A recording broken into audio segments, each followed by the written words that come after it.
एक शाम प्राची टीवी पर सीरियल देख रही होती है। तभी उसकी सास वहां आती है। अरे सीरियल में तो ऐसे मग्न है जैसे आज रात का खाना पड़ोसी आकर बनाएंगे। मुझे पता ही नहीं था आपने अपने बेटे की शादी पड़ोस में भी की हुई है। हैं? मतलब? मतलब इस घर में सारा काम बहू ही करती है, आप तो सिर्फ खर्राटे मारती हैं। अच्छा जी, फिलहाल तो तुम आराम फरमा रही हो, चलो जाओ, ये मेरे टीवी देखने का समय है। आहा, इसीलिए मुझे भगाया जा रहा है। सॉरी, अब तो बिल्कुल नहीं जाऊंगी। प्राची की इस बात पर दोनों सास बहू के बीच टीवी रिमोट के पीछे बच्चों जैसे छीना झपटी शुरू हो जाती है, जिसके बीच श्लोक भी काम से घर वापस आ जाता है।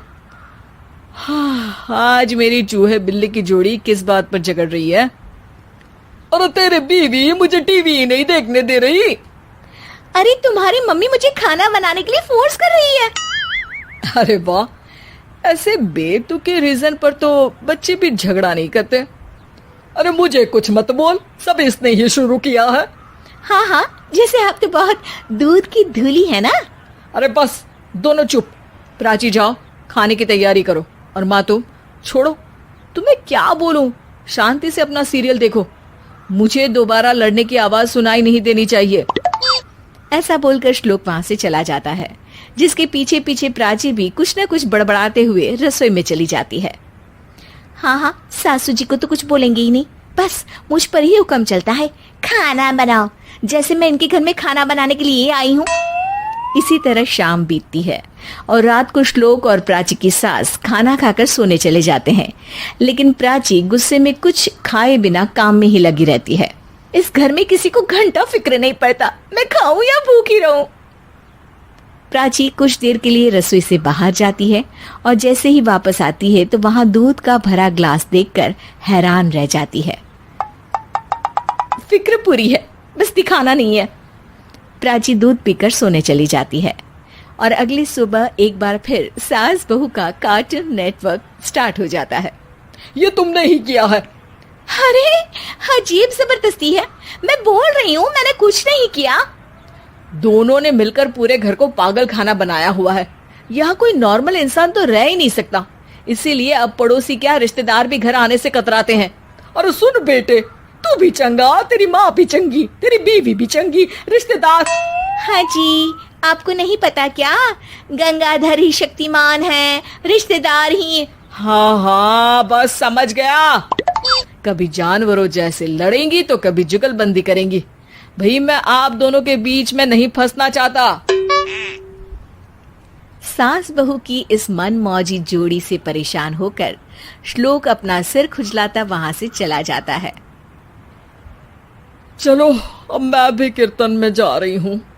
इस पर जैसे ही सास कमरे में अपना पर्स लेने जाती है तो वहां नाश्ते की प्लेट रखी देख मुस्कुराने लगती है और नाश्ता करके घर से बाहर निकलते हुए कुछ पैसे टेबल पर रख जाती है, जिसके कुछ देर बाद सिलेंडर वाला घर आता है। ओ मुरी मैया, मैं सिलेंडर के बारे में तो बिल्कुल भूल ही गई थी।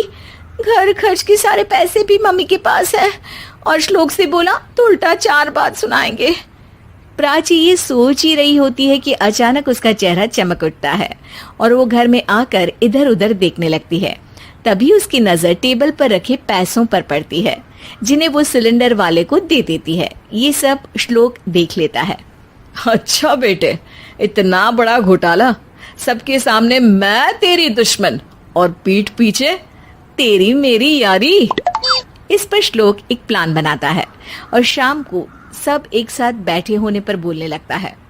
माँ, तुम दोनों की बहुत लड़ाई होती है, इसलिए मैं सोच रहा हूँ कि प्राची को उसके घर छोड़ाऊं, इससे वो भी खुश रहेगी और तुम भी। अचानक श्लोक की ये बात सुनकर सास बहू शौक से उसकी तरफ देखती हैं। अरे ऐसे कैसे घर छोड़ाओगे, मुझे कहीं नहीं जाना। अरे तुमने बोला नहीं पर मैंने सुन लिया, तुम्हें मम्मी के साथ रहना अच्छा नहीं लगता, मुझे पता है। अरे वाह, अरे जब बहू खुद कुछ काम बोले तो वो तुझे सुनता नहीं, और अब जो इसने बोला ही नहीं वो तू समझ गया। जब उसे नहीं जाना तो फिर जबरदस्ती क्यों कर रहा है? अच्छा, फिर आपको मौसी के घर छोड़ाता हूँ, बस अब आप दोनों एक घर में एक छत के नीचे नहीं रह सकती। मैं इस टॉम एंड जेरी की जोड़ी को और नहीं झेल सकता। है? ऐसे कैसे नहीं रह सकते? तुम्हें इतनी दिक्कत है तो तुम्हारा बोरिया बिस्तर पैक कर देती हूँ, लेकिन मम्मी जी कहीं नहीं जाएंगी। बिल्कुल यही सुनना था मुझे।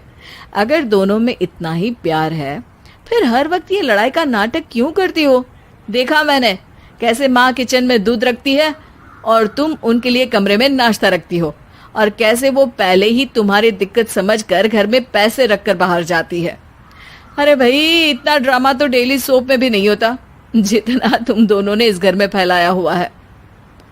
तू हमें टॉम एंड जेरी बोलता है ना, तो याद कर वो दोनों भी एक दूसरे को बाहर वालों की बुरी नजर से बचाने के लिए हमेशा सबके सामने लड़ते थे, लेकिन अकेले में दिक्कत के समय मदद भी तो करते थे।